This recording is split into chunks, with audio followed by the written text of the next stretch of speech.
Tatag ng wikang Pilipino, lakas ng pagka-Pilipino ni Avon Adarna.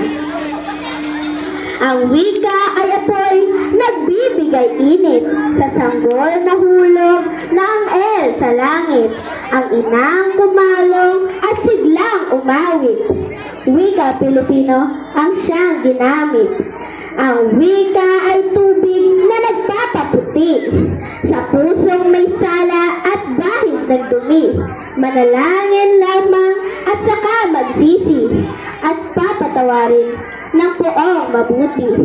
Ang wika ay hangin, siyang bumubuhay sa patid na hinga ng kulturang patay. Ito'y nagbibigay ng siglang mahusay sa mga tradisyon at pagtatagumpay. Ang wika ay bato na siyang tungtungan nitong mga paa ng mahal na bayan. Wika ay sandigan nitong kasarinlan sa bundok o burol maging kapatagan. Ang may halab na apoy at lakas ng bato at kinang ng tubig na wari ay ginto. Wikang Pilipino'y matatag na hukbo na lakas ng iyong pagka-Pilipino. Tatag ng wikang Pilipino, lakas ng pagka-Pilipino ni Avon Adarna. Ayan, maraming salamat.